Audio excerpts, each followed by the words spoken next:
Hi there. Thanks for joining us today. My name is Rebecca Chisholm, and I lead Networking Academy for Cisco Systems for North America.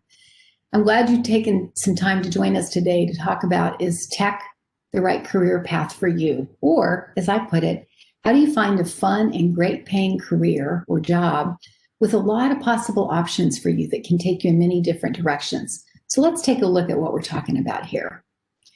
Let's look at jobs in technology. I tend to bucket it as build it, sell it, or run it, right? You either build the product, the application, the car interface, you sell it, or you support it with all the back-end things in a company like HR or finance or legal. So build it, sell it, or run it are the ways that I tend to look at kind of the jobs in technology. Let's dig into it a little bit further. Technology is absolutely everywhere. You all know that, right? But I want to call your attention to some places where you may not think that it exists. The tractor, right? Who would have thought that a tractor was an IT device? But all the tractors now have GPS devices like cars do. They have sensors, they have cameras. So they really are an IT device. And if you talk about the Tesla on the left, we're going to talk about that in a little bit more detail. That's really a computer on wheels, if you think of it. And your phone, whether it's an iPhone or an Android or whatever, that's not just a phone. That's a camera, a computer. It's a purchasing device. It's a mental health tool. It's a health monitoring tool. It's all kinds of things. It's a gaming console. And then on the bottom right, with COVID and the pandemic and sickness, many people now are using telehealth to visit their doctor, get their prescriptions without having to go to the doctor. So from a technology being everywhere, if we look at that Tesla, right, Linux is a language that people write code in. The display in and of itself, that center console screen that you may have seen if you've seen a Tesla or on TV, that has 30 million lines of code in it. So people designed and wrote and tested that. And then the average car today has about 150 million lines of code. And if you talk about autonomous cars, it's only going to go up from there. Right? And a Tesla has at least 20 sensors with cameras and motion and velocity to help monitor the car. So cars are no longer, the automobile that you took into the shop to get the oil changed. They're actually a computer on wheels now. So I'm really trying to emphasize how big tech is and how pervasive it is. If you look at this phone, right, your phone really is a window into the world of finance and healthcare. You can see your doctor, you can get mental health counseling over a phone. You can certainly play games. You can buy things, you can pay for it. You can check the weather. You can navigate your way around a brand new city using your phone, right? So all these apps were written by developers. Some of them were written by people working for really big companies like Apple. But some of those applications, those icons that you see on the screen, they were written by a single person or maybe a person and their friend who came up with a great idea. They wrote the app, they tested it, and they put it in the App Store. And so that's a source of income for them and a new app for all of us to use.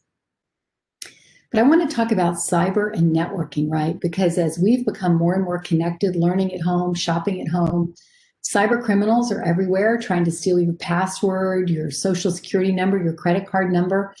And if you're sitting on your phone at the bus stop trying to do something, there's a network that's supporting you, right? And so all these industries, from journalism, magazines, newspapers, CNN, to your doctor's office, to even the power company with those windmills, right? Those are all IT devices, and they all need connectivity, and they all need people who know how to establish, set up, and run those networks, and to protect and defend those networks. So cyber and networking skills are in huge demand, and we'll talk about that a little bit more. Let's look at jobs and income, right? If you're thinking about what you want to do for a living as you get out of school and start thinking about work, it's a good idea to think about what you want to do for sure, but can you make the living that you want? Can you do the things that you want?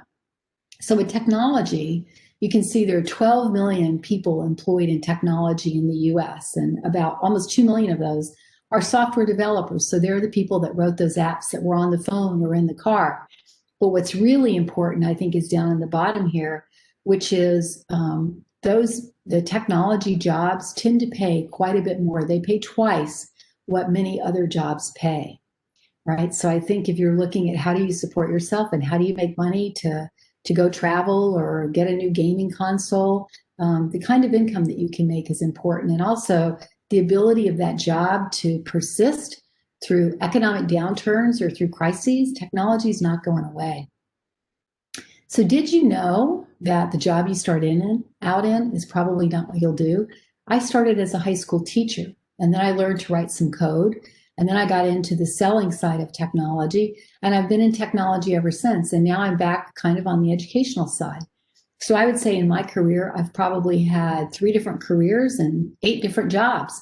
So you can see here that the average person changes jobs 10 to 15 times, right? So what you start out in is probably not what you're going to finish in, but let's look at the tech jobs and how they're expected to grow. Because if I'm looking at a job, I want to see, is there a path for me? Is there a potential for me to get raises and promotions? So if you look at the growth here, you can see in the realm of cybersecurity, we're looking at almost 40% growth. That's huge. And IT support specialists, even almost 20% growth. So when your console or your Alexa or your laptop doesn't work and you call a help desk, there are people behind that supporting it, and they have technology skills. And so I just wanted to give you a sense of the kind of jobs that exist, as well as the growth potential. Now, what do these companies all have in common? You all know Google. You probably use it 15 times a day. Maybe you have an Apple. You maybe watch, streaming videos on Netflix.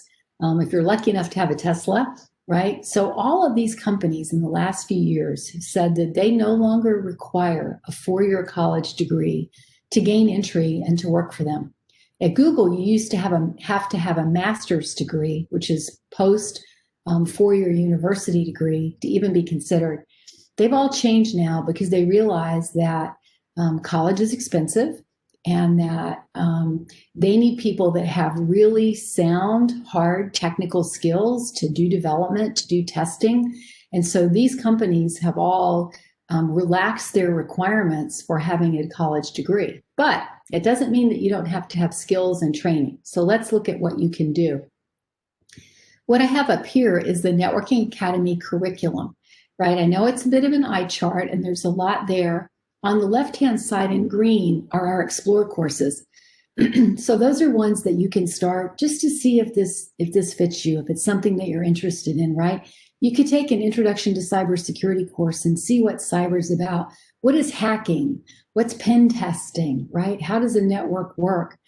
So there's the Explore courses, and then there's Preparing for Career courses, and we'll talk a bit more about that in a minute. There's networking, there's programming, and then there's cybersecurity. So you can see that in the Network Academy, we have a very rich set of offerings, a big set of offerings of different kinds of courses that you can take that prepare you for industry credentials, which we'll talk about, and help you to get hired in the field of technology.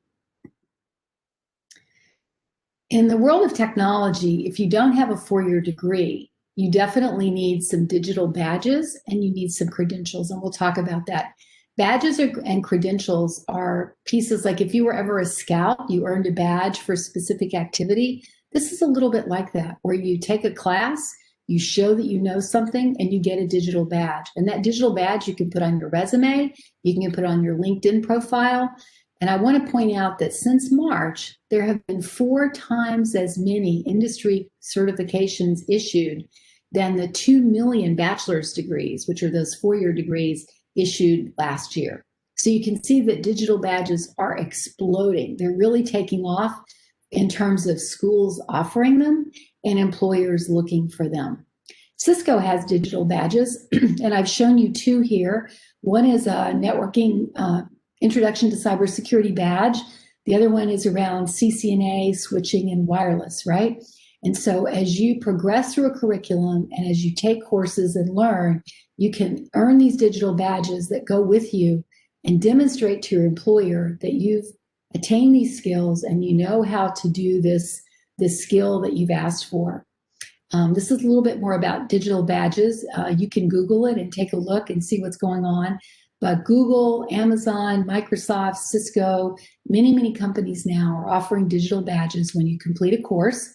And then you can stack those badges on top of each other so that you can show, I started with this level 1 course and now I've gone to level 4. I also want to touch on getting a job. Training is one part of it, getting those skills, going to a community college or a network academy program and learning those skills. but then you need to find a job, right? And so we have a program called Talent Bridge that is an employer program for a networking academy, and it's a jobs matching engine. So you take the courses, you get your digital badges, and then you register with Talent Bridge, and you could say, I went to school in Georgia, but I really want to move to Florida where my grandma lives. So you could say, I'm looking for a job in Florida. And we have thousands and thousands of partners who are looking for trained people, not always with a degree, but with digital credentials and badges and certifications that they can hire into their companies to support the world of technology. So Talent Bridge is actually a great resource for people that go through NetAcad. And I just want to highlight here, 93% of the people who get these certifications and go through Network Academy have obtained a job or a better educational opportunity. 85% of them have learned skills that can help with the future job.